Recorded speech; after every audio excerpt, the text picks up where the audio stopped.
Het gaan oor Jannie, en Jannie is in die skool, hy is in laerskool, en die juffrou vra vir hulle om asseblief 'n gunsteling storie met almal te deel. En Jannie deel toe die storie van Jona en die vis. En die juffrou luister toe na baie aandagtig en na die tyd sê sy, maar Jannie, dis onmoontlik. Daar's geen manier dat Jona in die vis se maag kon gewees het.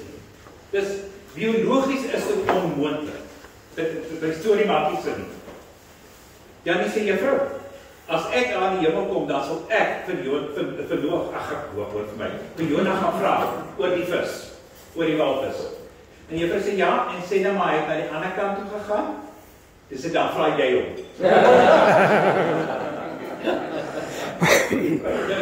Dis half die tipe kind wat ek was, toe ek klein was, toe ek jong was. Ek was baie cheeky geweest. En ek was glad in my weggeval geweest nie. Nie veel het verander in elk geval nie. Ek het groot geword in 'n Christelike huisgesin.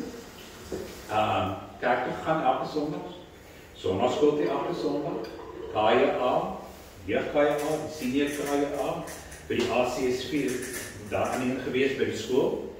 So ek was in 'n baie koekonderige huis groot geword. Nie baie blootgestel aan die wêreld daar buite nie. Ek het na skool het ek verskeie werk gedoen. Ek het begin werk in die hotelindustrie. En ek was myself opgewerk in die hotelindustrie van 'n ontvangspersoon af tot by 'n diensbestuurder en ek is daar gerekruut. Ek weet nie wat die Afrikaanse woord is vir dit nie. Headhunt. Hulle het my daar, maatskappy het my daar gekry en gevra ek vir hulle kom werk.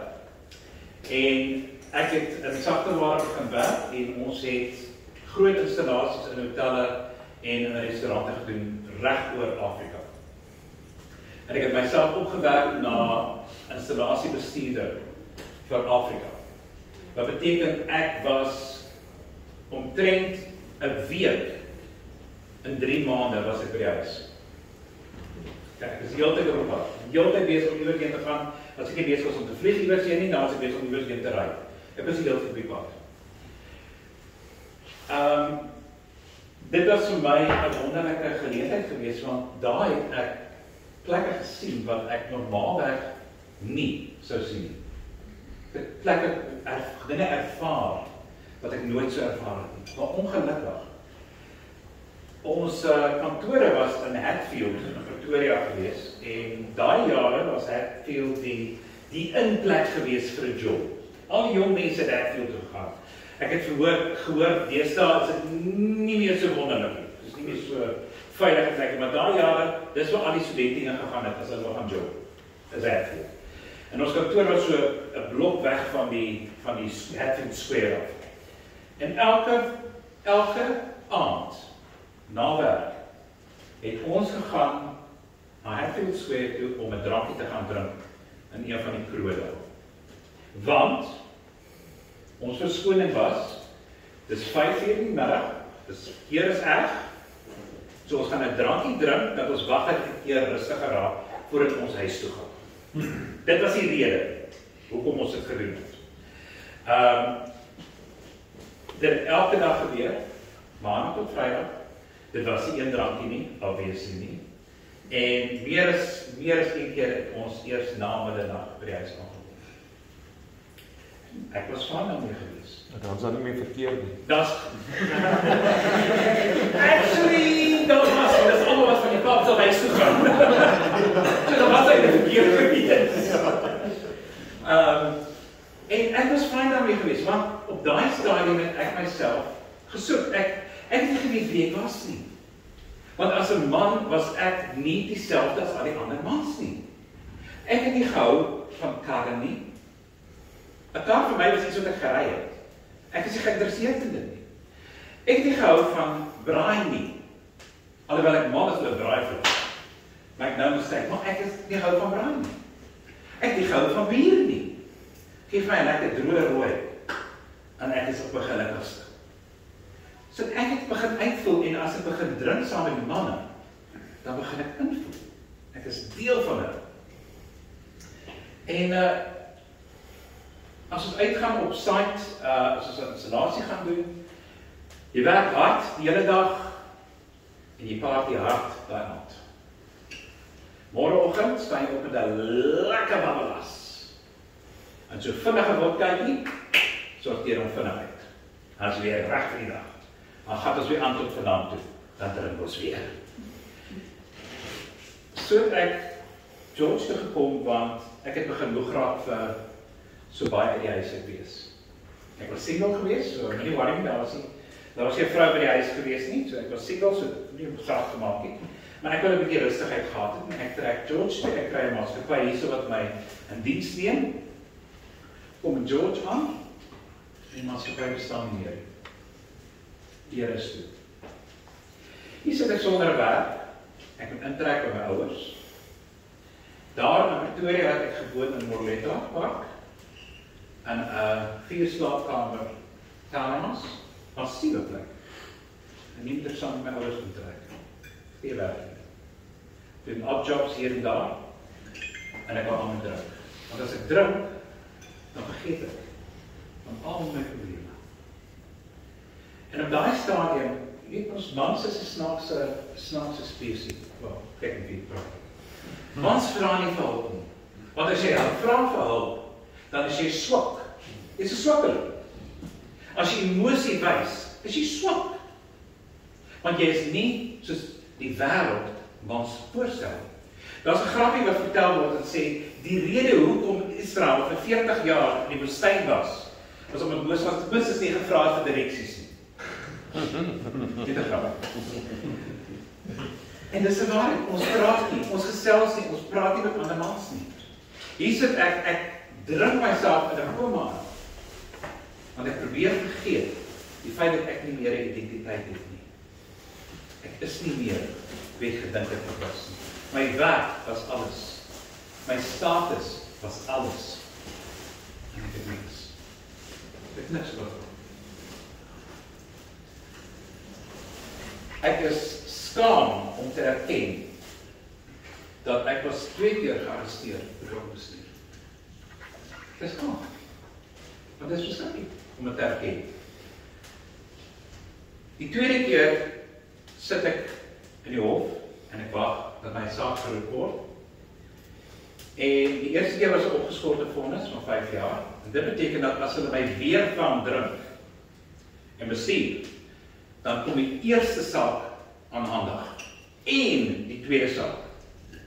Dan prosekuteer hulle my op al twee. Dis wat opgeskorte vonnis is. En dit was binne 5 jaar wat hulle my weer gevang het. Actually binne 'n jaar. En ek sit daar en die prokureur kom na my toe en hy sê, hoor, jy nooit gehuil het en dan begin jy nou. Vandag sien dat jy gaan huil in daai hofsaal. Snot en trane, jy gaan moet huil. En dis al wie jy gaan uitkom. En ek het daar gesit en ewe skielik besef ek, Here, ek het 'n probleem. Ek het 'n probleem. En ek weet nie wat te los. Ek weet nie wat om te doen nie.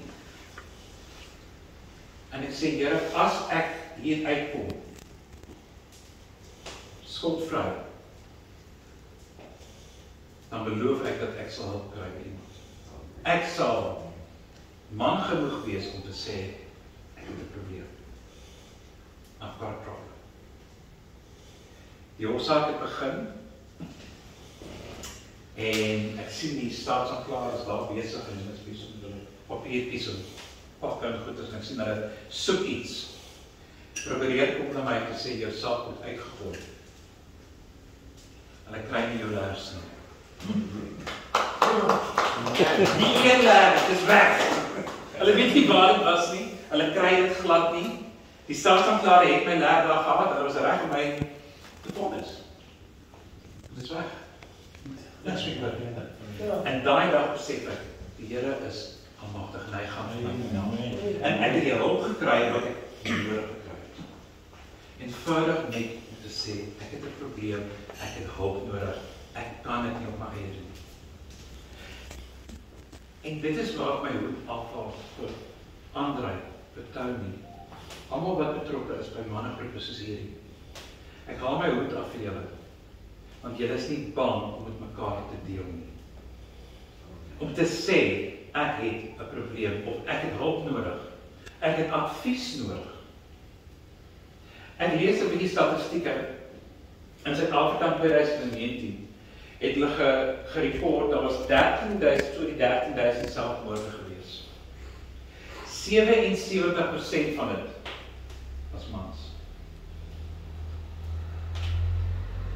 3/4 is mans. Wat nie meer kan. Hulle kan nie meer. Hulle weet nie wat om te doen nie. En dis die enigste manier wat hulle kan dink om uit te kom. Natuurlik dwelms, drank, dis alles deel van dit. Ek weet niks vertel van die dwelmgebruik, maar kom ons los dit maar eerder daar. En direk daarna, nadat ek hulp gekry het wat ek nodig gehad het ek die amazingste vrou ontmoet. En jy kan nou maar sê, ek sê daar nie. Ek het 'n dag so ontmoet. Baie laat in my lewe. Ek was al klaar met 40's. En toe ontmoet ek Natasha. En met haar hulp is ek deur alles. En sy het vir my, ek het vir gesê, sy is my engel. Want sy het regtig, daai stadium het sy in my lewe gekom, waar ek die nodigste gehad het. Ek wil graag met julle deel oor wat ek geleer uit my lewe uit. Your past actions do not define your future. Jou aksies in die verlede bepaal nie jou toekoms nie. Satan is mal daaroor om ons te herinner aan alles wat ons verkeerd gedoen het. Partykeer is 'n mens so die aand in die bed lê en jy kan nie slaap nie, al hierdie goed begin terugspeel in jou kop. Herhaaldelik, oor en oor en oor. Want as jy ons skuldig laat voel, dan hou hy ons weg van God af. En as jy skuldig voel, dan weet hy het sy werk gedoen. Maar ek het persoonlik nooit God se vergifnis verstaan. Ek kan nie verstaan, hoe kan daar 'n God wees wat my vergewe vir alles wat ek in my lewe gedoen het. Die drank, die dwelms, die losbandigheid, al die dinge wat ek verkeerd gedoen het. Hoe kan daai God net eenvoudig vir my sê, ek vergewe jou want ek is lief vir jou? Ek kon nie verstaan nie. Psalm 103. So ver as die ooste van die weste af is, so ver verwyder hy ons oortredinge van ons af. Ooste en die weste sal nooit mekaar ontmoet nie. Dis hoe wyd dit is. So ver verwyder hy van ons. Hebreërs 10, en dis een van my gunstelinge. Dan sê hy verder, aan hulle sondes en hulle oortredings sal ek nooit meer dink nie. Ek dink nie aan. Die Here dink nie aan jou sondes nie. Ek kon dit nie glo nie. Wie's ek om my sondes te onthou? Want die Here het dit al lank vergeet het. Wat maak my so spesiaal dat ek dit moet onthou? En skuldig voel daaroor. Die Here het dit weggevat, dit is gaan. Dit is nie meer daar nie. God gebruik jou en jou verlede om 'n daadwerklike impak te hê op jou omgewing en die mense om jou. Daai persoon niks van jou regs van jou voor jou agter jou. Die Here gebruik jou en jou verlede. Romeine 8:28. En ons weet dat vir hulle wat God liefhet, alles ten goeie meewerk vir hulle wat na sy voorneme geroep is. Alles wat sleg is, sal ek nie draai. Ons weet dit. Ek is nou onlangs, so terug, so 6 maande, 8 maande terug, kyk op 'n oproep van iemand wat ek baie goed ken. En ek gaan nie, obviously nie name noem nie. En hy het vir my gesê, hy het 'n probleem. En ek sê, okay, wat is die probleem? Ek sal help, waar kan? Sê, my vrou het weer begin drink. Nee, weet wat te doen. Sy is by AA, Alcoholics Anonymous. Ons het weer begin drink, wat nou? Ek sê, okay, wat wil jy moet ek doen? Sê hy, sy wil met niemand anders praat behalwe met my nie. Hoekom? Nie omdat ek so nice is nie. Omdat ek daar was. Ek was daar. Ek weet waar die sy gaan. Want ek was self daar. Ek het 'n dag gesels, ons het gebid, Ek het dan nou dit vir haar gebid, en sy dan na weer gesels. Sy is skoon. Sy het haar drank weer gesit, sy het nie weer gedrink nie. Tot vandag toe sy skoon. En dan sy is deur baie moeilike tye en sy is nog steeds skoon. Die Here gebruik jou verlede, hy gebruik jou vir alles. Nou, ons mans deel nie genoeg met mekaar nie. Nou, Tasha en haar vriendin, hulle is al vriende van, ek in laerskool af, so dis 'n hele paar jaar, ek kan dit sê nie. Hulle kom gereeld by mekaar, en dan is dit 'n koffiedייט, en hulle gesels al rond in die bos uit. Hulle nooi my ook altyd saam, ek het eendag die fout gemaak om te gaan. Ek sal dit nie doen. Nie meer. Want ek het nie daar gesit. Het gaan so 'n tennismatch. Soos die twee mekaar praat. Ek gaan dit nie meer doen. Of hulle kom by mekaar en hulle kleer mekaar se hare. En dan gaan dit net so erg. Dan sit ek hele getetserig. En ek sê nou nie dat julle mekaar se hare moet kleer nie, maar as jy dit wil doen, sê dan ek welkom om dit ook te doen. Wat sal ek kom by volgende keer strawberry red gaan. Strawberry blond gaan ek gaan. Maar ons moet nie skaam wees om met mekaar te praat oor dit. Ek gaan nie vir julle vra om hieraan op te stel. Hoeveel mans is daar buite wat probleme het met pornografie? Ons almal hou dit binne ons. Dis so. Hoeveel van ons is bekommerd oor geld? Sal dit nie so? Hoeveel van ons is bekommerd of ons nog 'n werk gaan hê môre? Sal dit nie? Praat met mekaar. Ek sê nie dat ons mekaar probeer help nie. Die Bybel sê tot duidelik, dra mekaar se laste. As jy my skuld wil dra, sê dit wel. Maar dit beteken ons moet deel met mekaar, ons moet mekaar help. Partykeer al wat nodig is net iemand om te hoor. Toe ek nou onlangs met iemand gesels het en hulle sê maar hulle het dieselfde probleem as ek. Die verligting wat daaroor my gespoel het. Is ongelooflik. Ek kon nie glo hier sit 'n man oorkant my wat dieselfde stemming as ek het. Die sy voel presies dieselfde goed. Dis net 'n verligting. Ek het niks aan doen nie. Maar dit is verligting.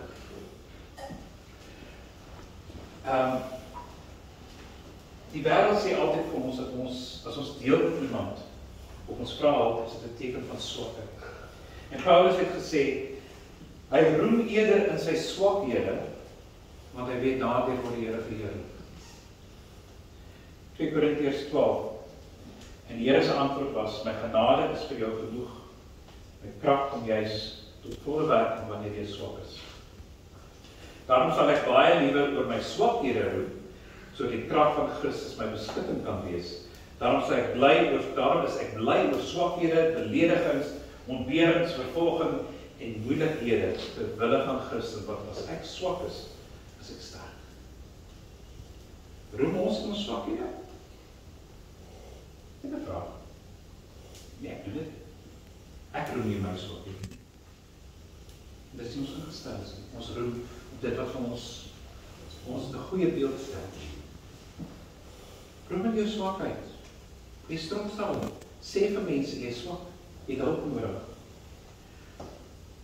Kom ons kom in die gewoonte om mekaar te deel. Vir mekaar te bid en mekaar te ondersteun. Galasiërs 6:2. Dra mekaar se laste en gee op die manier uitvoering aan die wet van Christus. Die boodskap sê dit so mooi. Galasiërs 6:2 die boodskap. Sien en raak wanneer ander gelowiges swaar kry en help hulle. Almal spot altyd met my oor my parai. En ek weet almal spot oor my parai. Ek weet dit. Dis karakter. Maar, nie never mind karakter. Dis 'n para. As julle my sien, met een van my simpel hemde aan, wat doen julle? Dit is waar. Julle is gelukkig. Julle smaal, julle lag. Dan kom julle in die huis van die Here in. En julle lag. En julle is nie upset nie, of bekommerd nie, julle smile. Kom ons sien dit raak. Tel hulle probleme op jou skouers en dra dit vir hulle. Dis die ondersteuning. Dra mekaar se laste. Help daardie persoon deur. Luister daarna. So doen julle presies wat Christus van julle verwag. Dit is immer sy wet dat julle mekaar moet lief hê. So ek wil vir julle 'n uitdaging terug. Ek weet dit is moeilik om met mense te praat wat jy nie vertrou nie. Of mense wat jy nie ken nie. Maar ek rig 'n uitdaging aan julle oor hierdie naweek. Bou vriendskappe op met mekaar en deel met mekaar. Deel met mekaar die dinge wat jou pla, die dinge wat jou bekommer. En dan meer belangriker as dit, bid vir mekaar. Bid vir mekaar. En moenie dat dit hier stop nie. Hier is 'n goue geleentheid om mekaar beter te leer ken en te leer ken wat is die probleme. Wat se probleme worstel mense mee? Bid vir mekaar. Hou aan om vir mekaar te bid. Stuur maandag 'n SMS. Stel nie, hoe gaan dit met jou? Jy het laas keer 'n probleem gehad met jou vrou. Hoe gaan dit nou met jou vrou?